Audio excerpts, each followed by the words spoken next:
Team Vitality, the RLCS team that looked near unstoppable at the end of this season, has finally been taken down in a 3v3 Rocket League tournament. Yes, that's right. The Team Vitality featuring the young prodigy Zen along with his teammates Alpha 54 and Redosin have finally lost, and what a more iconic place for them to have done so than at a LAN in Paris, France. Now I am talking about Flip and Spin. This was an off-season third-party tournament hosted by Webpedia, sponsored by Sonic, so allowed by them, and it took place, the finals I should say, took place during Paris Game Weeks 2023 in Paris, France. So a fantastic LAN end to this tournament. That wasn't all though. The final 4 teams were in that LAN, but prior to that there was a playoff stage online that featured 6 invited teams and 2 teams from a qualifier system that had open and then closed qualifiers. So a really fantastic tournament. We got to see some of the new roster iterations for European RLCS, a sneak peek into what next season is going to look like. And as I said, we got to see Vitality finally taken down. So sit back, enjoy. I'm going to walk through the entire tournament, all the stages, and share all the results and really kind of give you a sneak peek into what next season's European RLCS is going to look like. I hope you enjoy. We're going to start by talking about the playoffs, where 6 invited teams faced 2 teams from the open qualifier.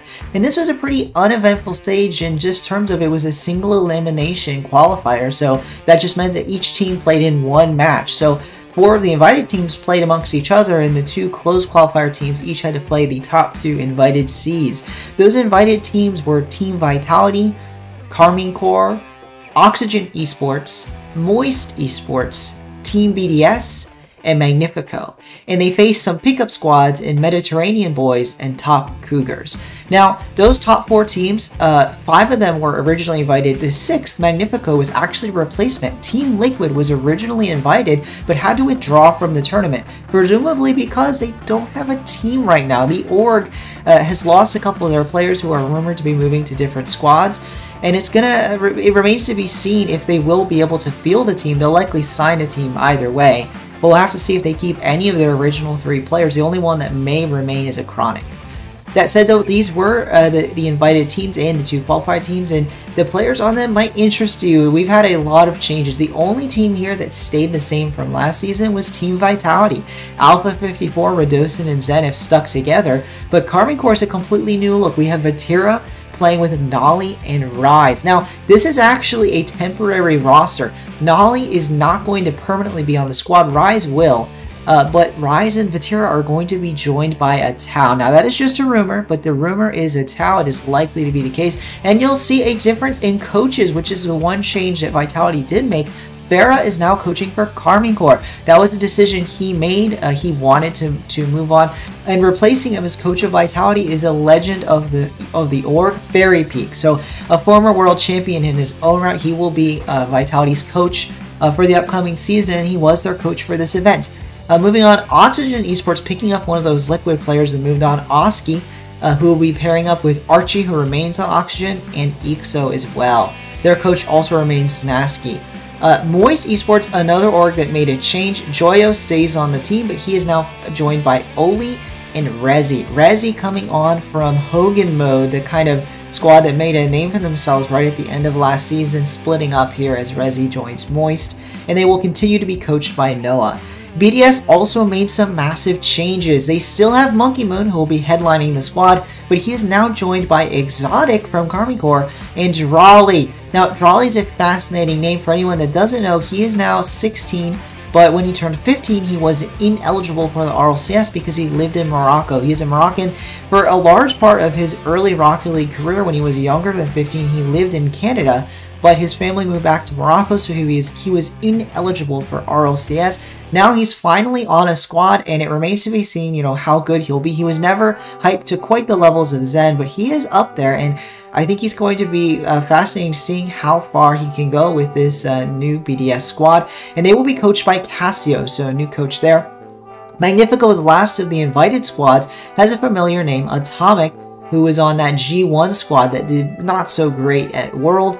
He is joined by Stizzy and Tox. Tox and Atomic are former teammates, not from this season though. It'll be interesting to see how this squad does in the RLCS. And finally, to finish out this playoffs was the two teams from the closed qualifier. Mediterranean boys consists of Raziers, Louis P, and Sizen. An interesting squad, one I think you can look out for. Everyone knows Sizen, Raziers. Louis P has been around since RLCS X, never made it quite as high as his two teammates, but he has been to RLCS before. And lastly, Top Cougars consisted of Toxic, Relating Wave, and Acro. So an all-English squad that vied their way through the closed qualifier and made it as our last team in this event. And you know, the results kind of went as expected.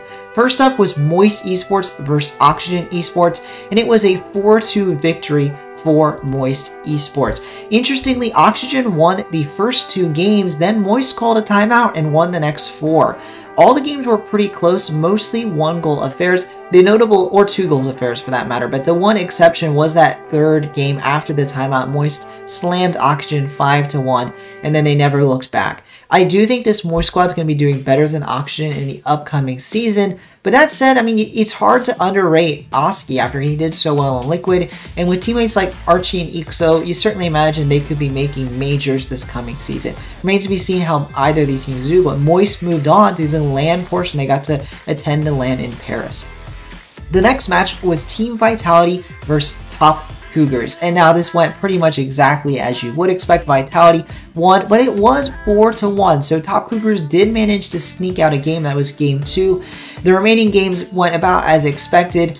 None of them were 1-goal games except the final game. In the final game 5 that Vitality clinched the series, they went to overtime with Top Cougars, about a 56-second overtime to get the victory there.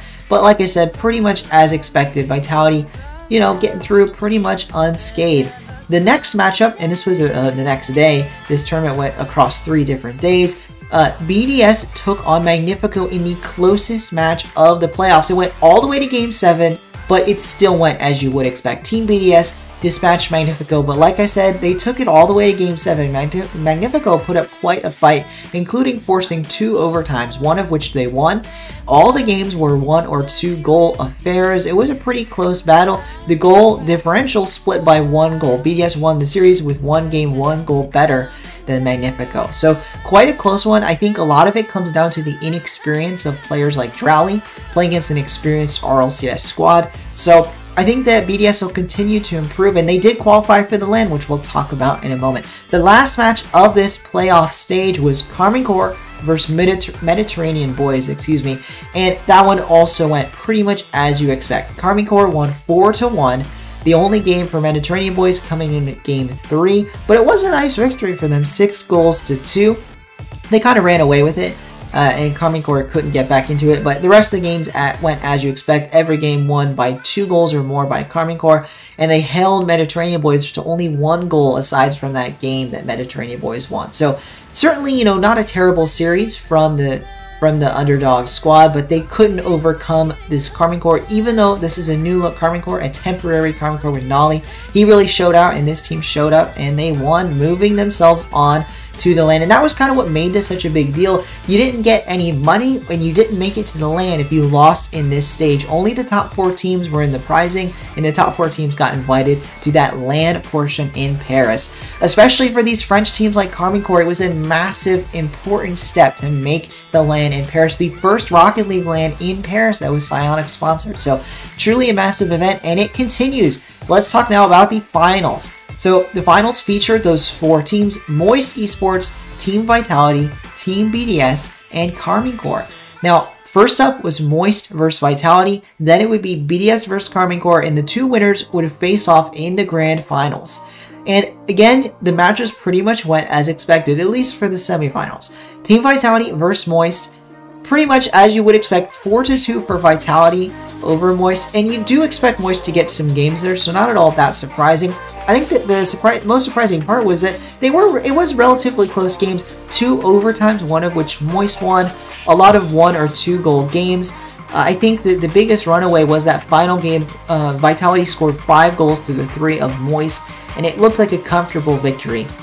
That said, I think this is a good showing for Moist. It's early on, and if they're going to want to be making majors, they're going to need performances like that against Vitality. Now, obviously, they lost, but still not a bad showing at all when they are a brand new roster facing off against the reigning world champions. Next up was BDS versus Karmine Corp, and this one was a surprise. Now, it is a new roster for BDS, and they do have a young rookie in Drawley, but that said, they got swept by Karmine Corp, and it was not close. The first couple games were 1 goal, Affair's third game as well, actually, but the final and fourth game in the series was a blowout. 7 goals to 2 for Karmine Corp. They just smashed BDS, it has to be said. Now, again, it was a young squad for BDS. This is their first time playing together. The same, though, is true of Karmine Corp. This is a new squad. Now, all 3 of the Karmine Corp players have played together before. Nolly and Vatira have played on Karmine Corp. Rise and Vatira have played together on Moist in the past, so it was definitely a familiar team, but that said, it was new in the making and it is temporary, so smashing BDS by a sweep, certainly not expected. That said, they moved on to the grand finals where Karmine Corp would face Vitality. And now, if you know anything about the recent events in Rocket League, you would expect Vitality to win this. They are the reigning world champions, and yes, they were taken down in Gamers 8 after that, but that was a crew battle format tournament. Vitality have not been taken down in 3v3, especially on LAN. So it was quite a surprise to see Karmine Corp take the series 4 games to 1. They started off with 2 overtime victories. Vitality called a timeout and won the next game, but then lost the 2 following that. And the final 2 were actually not close at all. It was 3 goals to 1 and 4 goals to 1 in Karmine Corp's favor. So all in all, a pretty dominant series from Karmine Corp. But there actually is a little bit of copium if you are a Vitality fan, and it's pretty rare to see this in Rocket League, but there was actually a goal reversal after an entire overtime was played. In the very first game, there was about a minute overtime. As I mentioned, there was an overtime, but first, before the 1 minute 50-second overtime that Karmine Corp won, there was about a minute overtime that Vitality won. After that overtime ended and Vitality thought they had won the first game, it was revealed that Nolly had been calling for an admin as his headset was not working. He could not communicate with his teammates, and for whatever reason, they never signaled to stop the game. So after that, they reviewed it and they decided to restart the game in overtime after fixing his headset problem, Nolly's headset problem, and Karmine Corp went on to win the overtime after that reversal. So a bit of a strange ending to the first game, and I think it kind of put Vitality off on the wrong foot. They certainly bounced back and forced another overtime in the second game, but you have to imagine that was getting to them in the rest of the series. Still, though, a fantastic performance for Karmine Corp has to be said, taking down the dominant Vitality squad. Perhaps it was helpful to have Farah as their coach. He was the coach of this dominant Vitality squad. He knows their ins and outs. I also think it raises Nolly's stock drastically. As I mentioned, Nolly is temporary on this Karmine Corp roster. He will not be on this team come RLCS, and they're going to be filling in with a Tau, but that leaves Nolly to find a new team. Right now, there are no big rumors. No one knows where he's going to land. If you're a team in North America or European RLCS that's looking for a third, look no further than Nolly. I think he's the hottest prospect currently available after this performance, and I'm sure he will find a solid squad and probably be making majors come next season, although that does depend on what team ends up picking him up. That said, though, that covers all of Flip and Spin. It was a really awesome tournament. It was really awesome to see a LAN in the off-season. We haven't had an off-season LAN in a long time, and although this wasn't an international LAN, it was just regional to Europe, held in Paris, it was still cool to see, and I think it'll be great for the sport if we get more off-season LANs in the future, especially of the international variety. So with that said, I hope we'll see more tournaments like this. I hope you enjoyed the video. I hope you enjoyed, the tournament if you watched it.